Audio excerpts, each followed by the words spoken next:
Electricity is as much matter as a block of marble. The only difference is that it is matter in a different form. Here is the revised version with grammar fixes. To understand the assertion that electricity is as much matter as a block of marble, we must first explore the nature of electricity and its relationship to matter, particularly in light of Einstein's famous equation, E=mc². Electricity as matter. 1. Definition of matter. Matter is defined as anything that has mass and occupies space. It includes solids, liquids, gases, and plasma. 2. Electricity and matter. At a fundamental level, electricity is the flow of electric charge, typically carried by electrons.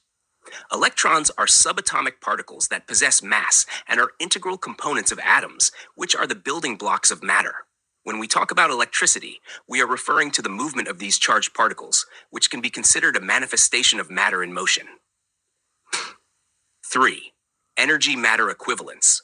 Einstein's equation, E=mc², highlights the equivalence of energy, E, and mass, m, with c² being the speed of light squared, which is a large number. This relationship implies that energy and mass are interchangeable. Thus, any form of energy, including electrical energy, has an associated mass.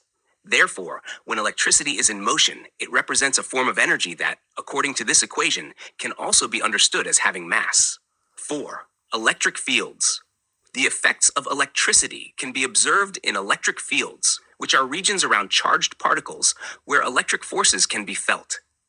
These fields, while not matter in the traditional sense, interact with physical objects and can influence their behavior. When electrical energy is transferred or transformed, such as when we use electricity to power devices, it demonstrates its capacity to affect matter in tangible ways. Correlation to corporeal spirits. In the context of describing God's spirit as electricity, and also as corporeal, we can draw parallels to the understanding of electricity. 1. Corporeal nature of spirits. If we consider God's spirit to be akin to electricity, we are suggesting that it has a tangible, physical presence, similar to how electricity manifests through its effects on the physical world. Just as electricity can interact with and influence matter, a corporeal spirit might engage with the natural universe in meaningful ways. 2. Dynamics of the Holy Spirit. The concept of God's spirit as electrical in nature could imply that it has an organized structure and can exert force, similar to how electrical energy operates. This reflects a belief in a God whose essence is dynamic and capable of interaction with the natural world, further reinforcing the idea that the deity is not only transcendent, but also immanent within creation. Psalm 104:30. 3. Interconnectedness of all matter. By viewing electricity as corporeal, we recognize that all forms of energy and matter are interconnected. This perspective allows us to conceptualize God's spirit as a vital force that permeates and sustains the universe, much like electricity flows through circuits, animating and empowering the physical world. Job 34:14-15. Conclusion. In conclusion, the assertion that electricity is as much matter as a block of marble reflects a profound understanding of the nature of matter and energy.